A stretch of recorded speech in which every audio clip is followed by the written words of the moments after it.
الحمدللہ رب العالمین والصلاة والسلام علی سید الانبیاء والمرسلین اما بعد فاعوذ باللہ من الشیطان الرجیم بسم اللہ الرحمن الرحیم۔ سبق نمبر 73 تفسیر خزائن العرفان، پارہ 16 سورہ مریم، آیت نمبر 66 سے ترجمہ کنز الایمان اور اس کے ساتھ ہی ملا کر تفسیر خزائن العرفان پڑھنے کی سعادت حاصل کر رہا ہوں۔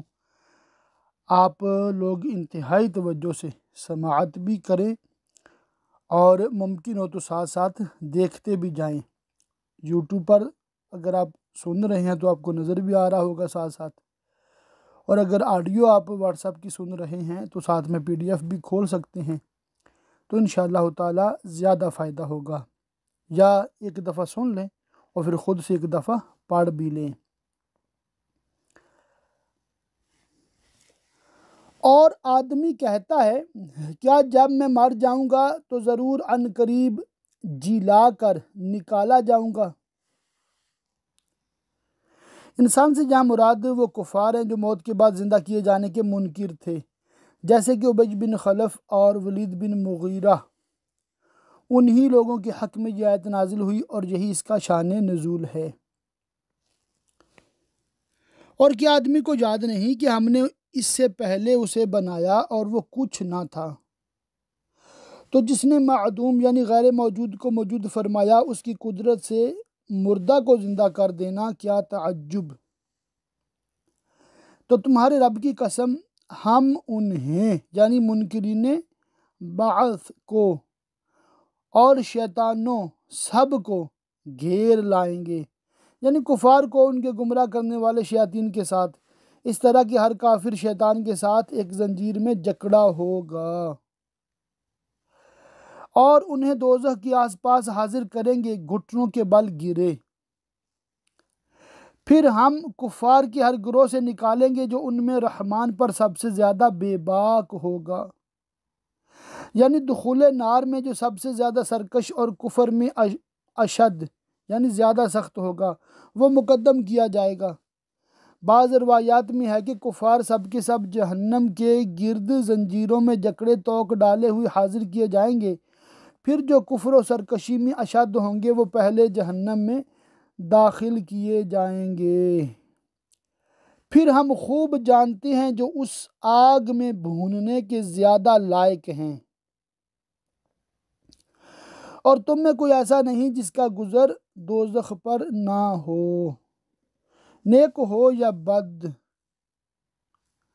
مگر نیک سلامت رہیں گے۔ اور جب ان کا گزر دوزخ پر ہوگا تو دوزخ سے صدا اٹھے گی کہ اے مومن گزر جا، کہ تیرے نور نے میری لپٹ سرد کر دی۔ حسن و قتادہ سے مروی ہے کہ دوزخ پر گزرنے سے پل صراط پر گزرنا مراد ہے جو دوزخ پر ہے۔ تمہارے رب کے ذمہ پر یہ ضرور ٹھہری ہوئی بات ہے، یعنی ورود جہنم، دوزخ پر سے گزرنا قضائے لازم ہے جو اللہ تعالیٰ نے اپنے بندوں پر لازم کیا ہے۔ پھر ہم ڈر والوں کو بچا لیں گے، یعنی ایمانداروں کو، اور ظالموں کو اس میں چھوڑ دیں گے گھٹنوں کے بل گرے۔ اور جب ان پر ہماری روشن آیتیں پڑھی جاتی ہیں، کافر مثل نضر بن حارث وغیرہ کفار قریش بناؤ سنگار کر کے، بالوں میں تیل ڈال کر، کنگھیاں کر کے، عمدہ لباس پہن کر، فخر و تکبر کے ساتھ غریب فقیر مسلمانوں سے کہتے ہیں، کون سے گروہ کا مکان اچھا اور مجلس بہتر ہے؟ مدعا یہ ہے کہ جب آیات نازل کی جاتی ہیں اور دلائل و براہین پیش کیے جاتے ہیں تو کفار ان میں تو فکر نہیں کرتے اور ان سے فائدہ نہیں اٹھاتے، اور بجائے اس کے دولت و مال اور لباس و مکان پر فخر و تکبر کرتے ہیں۔ اور ہم نے ان سے پہلے کتنی سنگتیں کھپا دیں، امتیں ہلاک کر دیں کہ وہ ان سے بھی سامان اور نمود یعنی دیکھنے میں بہتر تھے۔ تم فرماؤ جو گمراہی میں ہو تو اسے رحمان خوب ڈھیل دے، دنیا میں اس کی امت راز کر کے اور اس کو اس کی گمراہی و طغیان میں چھوڑ کر، یہاں تک کہ جب وہ دیکھیں وہ چیز جس کا انہیں وعدہ دیا جاتا ہے، یا تو عذاب دنیا کا قتل و گرفتاری یا قیامت جو طرح طرح کی رسوائی اور عذاب پر مشتمل ہے، تو اب جان لیں گے کہ کس کا برا درجہ ہے اور کس کی فوج کمزور۔ کفار کی شیطانی فوج یا مسلمانوں کا ملکی لشکر۔ اس میں مشرکین کے اس قول کا رد ہے جو انہوں نے کہا تھا کہ کون سے گروہ کا مکان اچھا اور مجلس بہتر ہے، اور جنہوں نے ہدایت پائی اور ایمان سے مشرف ہوئے، اللہ انہیں اور ہدایت بڑھائے گا اس پر استقامت عطا فرما کر اور مزید بصیرت و توفیق دے کر، اور باقی رہنے والی نیک باتوں کا، طاعتیں اور آخرت کے تمام اعمال اور پنجگانہ نمازیں اور اللہ تعالیٰ کی تسبیح و تحمید اور اس کا ذکر اور تمام اعمال صالحہ، یہ سب باقیات صالحات ہیں کہ مومن کے لیے باقی رہتے ہیں اور کام آتے ہیں۔ تیرے رب کے یہاں سب سے بہتر ثواب اور سب سے بھلا انجام، بخلاف اعمال کفار کے کہ وہ سب نکمے اور باطل ہیں۔ تو کیا تم نے اسے دیکھا جو ہماری آیتوں سے منکر ہوا اور کہتا ہے مجھے ضرور مال و اولاد ملیں گے؟ شان نزول۔ بخاری مسلم کی حدیث میں ہے کہ حضرت خباب بن ارت کا زمانہ جاہلیت میں عاص بن وائل سہمی پر قرض تھا۔ وہ اس کے پاس تقاضے کو گئے تو عاص نے کہا کہ میں تمہارا قرض نہ ادا کروں گا جب تک کہ تم سیدی عالم محمد مصطفیٰ صلی اللہ علیہ وسلم سے پھر نہ جاؤ اور کفر اختیار نہ کرو۔ حضرت خباب نے فرمایا ایسا ہرگز نہیں ہو سکتا یہاں تک کہ تو مرے اور مرنے کے بعد زندہ ہو کر اٹھے۔ وہ کہنے لگا کہ کیا میں مرنے کے بعد پھر اٹھوں گا؟ حضرت خباب نے کہا ہاں۔ عاص نے کہا تو پھر مجھے چھوڑیے یہاں تک کہ میں مر جاؤں اور مرنے کے بعد پھر زندہ ہوں اور مجھے مال و اولاد ملے، جب بھی آپ کا قرض ادا کروں گا۔ اس پر یہ آیات کریمہ نازل ہوئیں۔ کیا غیب کو جھانک آیا ہے اور اس نے لوح محفوظ میں دیکھ لیا کہ آخرت میں اس کو مال و اولاد ملے گی، یا رحمان کے پاس کوئی قرار یعنی عہد رکھا ہے؟ ہرگز نہیں۔ ایسا نہیں ہے تو اب ہم لکھ رکھیں گے جو وہ کہتا ہے اور اسے خوب لمبا عذاب دیں گے، اور جو چیزیں کہہ رہا ہے یعنی مال و اولاد، ان سب سے اس کی ملک اور اس کا تصرف اس کی ہلاک ہونے سے اٹھ جائے گا، اور ان کے ہم ہی وارث ہوں گے، اور ہمارے پاس اکیلا آئے گا کہ نہ اس کے پاس مال ہوگا نہ اولاد، اور اس کا یہ دعویٰ کرنا جھوٹا ہو جائے گا۔ اور اللہ کے سوا اور خدا بنا لیے، یعنی مشرکوں نے بتوں کو معبود بنایا اور ان کی عبادت کرنے لگے اس امید پر کہ وہ انہیں زور دیں اور ان کی مدد کریں اور انہیں عذاب سے بچائیں۔ ہرگز نہیں، ایسا ہو ہی نہیں سکتا۔ کوئی دم جاتا ہے کہ وہ بت جنہیں یہ پوجتے تھے ان کی بندگی سے منکر ہوں گے اور ان کے مخالف ہو جائیں گے، انہیں جھٹلائیں گے اور ان پر لعنت کریں گے۔ اللہ تعالیٰ انہیں زبان دے گا اور وہ کہیں گے یا رب انہیں عذاب کر۔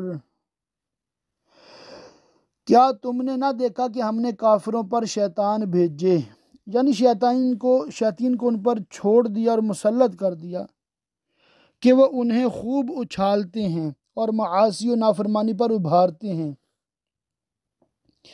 تو تم ان پر جلدی نہ کرو، ہم تو ان کی گنتی پوری کرتے ہیں، اعمال کی جزا کے لیے، سانسوں کی فنا کے لیے، یا دنوں مہینوں اور برسوں کی اس میعاد کے لیے جو ان کے عذاب کے واسطے مقرر ہے۔ جس دن ہم پرہیزگاروں کو رحمان کی طرف لے جائیں گے مہمان بنا کر۔ حضرت علی مرتضیٰ رضی اللہ تعالیٰ عنہ سے مروی ہے کہ مومنین متقین حشر میں اپنی قبروں سے سوار کر کے اٹھائے جائیں گے اور ان کی سواریوں پر طلائی مرصع زینے اور پالان ہوں گے، اور مجرموں کو جہنم کی طرف ہانکیں گے پیاسے، ذلت و اہانت کے ساتھ بسبب ان کے کفر کے۔ لوگ شفاعت کے مالک نہیں مگر وہی جنہوں نے رحمان کے پاس قرار کر رکھا ہے، یعنی جنہیں شفاعت کا اذن مل چکا ہے وہی شفاعت کریں گے، یا یہ مانیے کہ شفاعت صرف مومنین کی ہوگی اور وہی اس سے فائدہ اٹھائیں گے۔ حدیث شریف میں ہے جو ایمان لایا، جس نے لا الہ الا اللہ کہا اس کے لیے اللہ کے نزدیک عہد ہے، اور کافر بولے، یعنی یہودی و نصرانی و مشرکین جو فرشتوں کو اللہ کی بیٹیاں کہتے تھے کہ رحمان نے اولاد اختیار کی، بے شک تم حد کی بھاری بات لائے اور انتہا درجہ کا باطل و نہایت سخت و شنیع کلمہ تم نے منہ سے نکالا۔ قریب ہے کہ آسمان اس سے پھٹ پڑے اور زمین شک ہو جائے اور پہاڑ گر جائیں ڈھے، یعنی مسمار ہو کر۔ یعنی یہ کلمہ ایسی بے ادبی و گستاخی کا ہے کہ اگر اللہ تعالیٰ غضب فرمائے تو اس پر تمام جہان کا نظام درہم برہم کر دے۔ حضرت ابن عباس رضی اللہ تعالیٰ عنہ نے فرمایا کہ کفار نے جب یہ گستاخی کی اور ایسا بے باکانہ کلمہ منہ سے نکالا تو جن و انس کے سوا آسمان، زمین، پہاڑ وغیرہ تمام خلق پریشانی سے بے چین ہو گئی اور قریبی ہلاکت کے پہنچ گئی۔ ملائکہ کو غضب ہوا اور جہنم کو جوش آیا، پھر اللہ تعالیٰ نے اپنی تنزیہ یعنی پاکی بیان فرمائی اس پر کہ انہوں نے رحمان کے لیے اولاد بتائی اور رحمان کے لیے لائق نہیں کہ اولاد اختیار کرے، اور اس سے پاک ہے اور اس کے لیے اولاد ہونا محال ہے، ممکن نہیں۔ آسمانوں اور زمین میں جتنے ہیں سب اس کے حضور بندے ہو کر حاضر ہوں گے، بندہ ہونے کا اقرار کرتے ہوئے بندہ ہونا اور اولاد ہونا جمع ہو ہی نہیں سکتا، اور اولاد مملوک یعنی غلام نہیں ہوتی، تو جو مملوک ہے ہرگز اولاد نہیں۔ بے شک وہ ان کا شمار جانتا ہے اور ان کو ایک ایک کر کے گن رکھا ہے، سب اس کے علم میں محصور و محاط یعنی گھرے ہوئے ہیں، اور ہر ایک کی انفاس، ایام، آثار اور تمام احوال اور جملہ امور اس کے شمار میں ہیں، اس پر کچھ مخفی نہیں، سب اس کی تدبیر و قدرت کے تحت ہیں، اور ان میں ہر ایک روز قیامت اس کے حضور اکیلا حاضر ہوگا بغیر مال و اولاد اور معین و ناصر کے۔ بے شک وہ جو ایمان لائے اور اچھے کام کیے ان قریب ان کے لیے رحمان محبت کر دے گا، یعنی اپنا محبوب بنائے گا اور اپنے بندوں کے دل میں ان کی محبت ڈال دے گا۔ بخاری و مسلم کی حدیث میں ہے کہ جب اللہ تعالیٰ کسی بندے کو محبوب کرتا ہے تو جبریل سے فرماتا ہے کہ فلانا میرا محبوب ہے، جبریل اسے محبت کرنے لگتے ہیں، پھر حضرت جبریل آسمانوں میں ندا کرتے ہیں کہ اللہ تعالیٰ فلاں کو محبوب رکھتا ہے، سب اس کو محبوب رکھے تو آسمان والے اس کو محبوب رکھتے ہیں، پھر زمین میں اس کی مقبولیت عام کر دی جاتی ہے۔ مسئلہ اس سے معلوم ہوا کہ مومنین، صالحین و اولیاء کاملین کی مقبولیت عامہ ان کی محبوبیت کی دلیل ہے، جیسے کہ حضور غوث اعظم رضی اللہ تعالیٰ عنہ اور سلطان نظام الدین دہلوی اور سلطان سید اشرف جہانگیر سمنانی رضی اللہ تعالی عنہم اور دیگر حضرات اولیاء کاملین کی عام مقبولیتیں ان کی محبوبیت کی دلیل ہیں۔ تو ہم نے یہ قرآن تمہاری زبان میں یوں ہی آسان فرمایا کہ تم اس سے ڈر والوں کو خوشخبری دو اور جھگڑالو لوگوں کو اس سے ڈر سناؤ، اور ہم نے ان سے پہلی کتنی سنگتیں کھپائیں، تکذیب انبیاء کی وجہ سے کتنی بہت سی امتیں ہلاک کیں۔ کیا تم ان میں کسی کو دیکھتے ہو یا ان کی بھنک سنتے ہو؟ وہ سب نیست و نابود، ہلاک و برباد کر دیے گئے۔ اسی طرح یہ لوگ اگر وہی طریقہ اختیار کریں گے تو ان کا بھی وہی انجام ہوگا۔ سورہ طٰہٰ مکیہ ہے، اس میں 135 آیتیں اور 8 رکوع ہیں۔ اللہ کے نام سے شروع جو نہایت مہربان رحم والا۔ سورہ طٰہٰ مکیہ ہے، اس میں 8 رکوع، 135 آیتیں اور 1641 کلمے اور 5242 حروف ہیں۔ اے محبوب، ہم نے تم پر یہ قرآن اس لیے نہ اتارا کہ تم مشقت میں پڑو اور تمام شب کے قیام کی تکلیف اٹھاؤ۔ شان نزول: سید عالم صلی اللہ تعالیٰ علیہ وسلم عبادت میں بہت جہد فرماتے تھے اور تمام شب قیام میں گزارتے یہاں تک کہ قدم مبارک ورم کر آتے۔ اس پر یہ آیت کریمہ نازل ہوئی اور جبریل علیہ السلام نے حاضر ہو کر بحکم الہی عرض کیا کہ اپنے نفس پاک کو کچھ راحت دیجئے، اس کا بھی حق ہے۔ ایک قول یہ بھی ہے کہ سید عالم صلی اللہ تعالیٰ علیہ وسلم لوگوں کے کفر اور ان کے ایمان سے محروم رہنے پر بہت زیادہ متاسف و متحسر یعنی افسردہ رہتے تھے اور خاطر مبارک پر اس سبب سے رنج و ملال رہا کرتا تھا۔ اس آیت میں فرمایا گیا کہ آپ رنج و ملال کی کوفت نہ اٹھائیں، قرآن پاک آپ کی مشقت کے لیے نازل نہیں کیا گیا ہے۔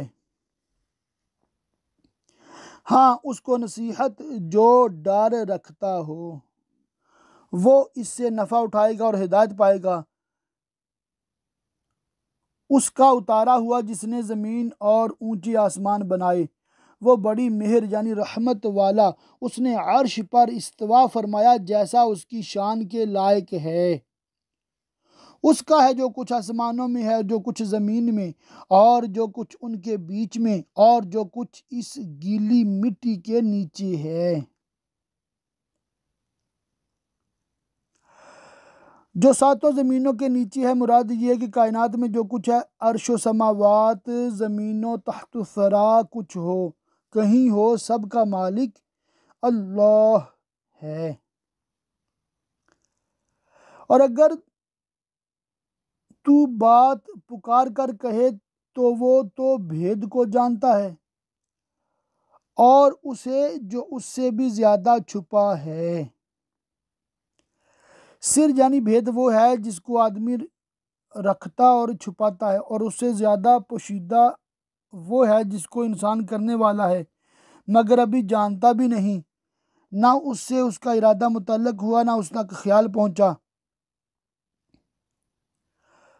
ایک قول یہ ہے کہ بھید سے مراد وہ ہے جس کو انسانوں سے چھپاتا ہے اور اس سے زیادہ چھپی ہوئی چیز وسوسہ ہے۔ ایک قول یہ ہے کہ بھید بندہ کا وہ ہے جسے بندہ خود جانتا ہے اور اللہ تعالیٰ جانتا ہے۔ اس سے زیادہ پوشیدہ ربانی اسرار ہیں جن کو اللہ تعالیٰ جانتا ہے، بندہ نہیں جانتا۔ آیت میں تنبیہ ہے کہ آدمی کو قبائح افعال سے پرہیز کرنا چاہیے، وہ ظاہر ہوں یا باطنہ، کیونکہ اللہ تعالیٰ سے کچھ چھپا نہیں، اور اس میں نیک اعمال پر ترغیب بھی ہے کہ طاعت ظاہر ہو یا باطن اللہ سے چھپی نہیں، وہ جزا عطا فرمائے گا۔ تفسیر بیضاوی میں قول سے ذکر الہی اور دعا مراد لی اور فرمایا ہے کہ اس آیت میں اس پر تنبیہ کی گئی ہے کہ ذکر و دعا میں جہر یعنی بلند آواز کرنا اللہ تعالیٰ کو سنانے کے لیے نہیں ہے، بلکہ ذکر کو نفس میں راسخ کرنے اور نفس کو غیر کے ساتھ مشغولی سے روکنے اور باز رکھنے کے لیے ہے۔ اللہ کے اس کے سوا کسی کی بندگی نہیں، اسی کے ہیں سب اچھے نام۔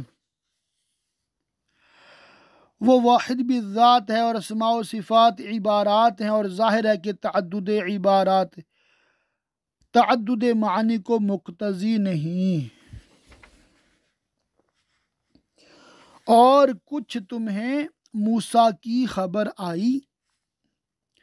حضرت موسیٰ علیہ السلام کے احوال کا بیان فرمایا گیا تاکہ معلوم ہو کہ انبیاء علیہ السلام جو درجہ علیا پاتے ہیں وہ ادائے فرائض نبوت اور رسالت میں کس قدر مشقتیں برداشت کرتے اور کیسے کیسے شدائد پر صبر فرماتے ہیں۔ یہاں حضرت موسیٰ علیہ السلام کے اس سفر کا واقعہ بیان فرمایا جاتا ہے جس میں آپ مدین سے مصر کی طرف حضرت شعیب علیہ السلام سے اجازت لے کر اپنی والدہ ماجدہ سے ملنے کے لیے روانہ ہوئے تھے۔ آپ کے اہل بیت ہمراہ تھے اور آپ نے بادشاہان شام کے اندیشہ سے سڑک چھوڑ کر جنگل میں قطع مسافت اختیار فرمائی۔ بی بی صاحبہ حاملہ تھیں۔ چلتے چلتے طور کے غربی جانب پہنچے۔ یہاں رات کے وقت بی بی صاحبہ کو درد ذہ شروع ہوا۔ یہ رات اندھیری تھی، برف پڑ رہی تھی، سردی شدت کی تھی۔ آپ کو دور سے آگ معلوم ہوئی۔ جب اس نے ایک آگ دیکھی تو اپنی بیوی سے کہا، ٹھہرو، مجھے ایک آگ نظر پڑی ہے، شاید میں تمہارے لیے اس میں سے کوئی چنگاری لاؤں یا آگ پر راستہ پاؤں۔ پھر جب آگ کے پاس آیا، وہاں ایک درخت سر سبز و شاداب دیکھا جو اوپر سے نیچے تک نہایت روشن تھا۔ جتنا اس کے قریب جاتے ہیں دور ہوتا ہے، جب ٹھہر جاتے ہیں قریب ہوتا ہے۔ اس وقت آپ کو ندا فرمائی گئی کہ اے موسیٰ، بے شک میں تیرا رب ہوں، تو اپنے جوتے اتار ڈال۔ کہ اس میں تواضع اور بقعہ معظمہ کا احترام اور وادی مقدس کی خاک سے حصول برکت کا موقع ہے۔ بے شک تو پاک جنگل طوا میں ہے۔ طوا وادی مقدس کا نام ہے جہاں یہ واقعہ پیش آیا۔ اور میں نے تجھے پسند کیا، تیری قوم میں سے نبوت و رسالت و شرف کلام کے ساتھ مشرف فرمایا۔ یہ ندا حضرت موسیٰ علیہ السلام نے اپنے ہر جزو بدن سے سنی اور قوت سامعہ ایسی عام ہوئی کہ تمام جسم اقدس کان بن گیا۔ سبحان اللہ۔ اب کان لگا کر سن جو تجھے وحی ہوتی ہے۔ بے شک میں ہی ہوں اللہ، کہ میرے سوا کوئی معبود نہیں۔ تو میری بندگی کر اور میری یاد کے لیے نماز قائم رکھ، تاکہ تو اس میں مجھے یاد کرے اور میری یاد میں اخلاص اور میری رضا مقصود ہو، کوئی دوسری غرض نہ ہو، اسی طرح ریا کا دخل نہ ہو۔ یا یہ معنی ہے کہ تو میری نماز قائم رکھ تاکہ میں تجھے اپنی رحمت سے یاد فرماؤں۔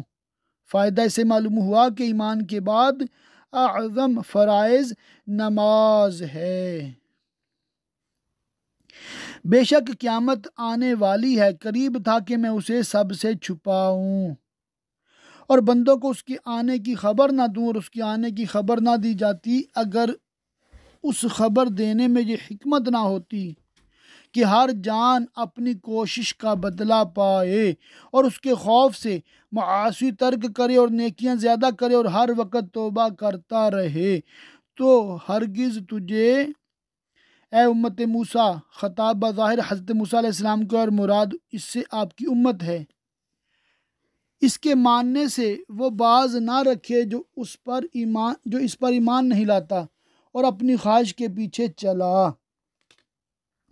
اگر تو اس کا کہنا مانے اور قیامت پر ایمان نہ لائے تو پھر تو ہلاک ہو جائے۔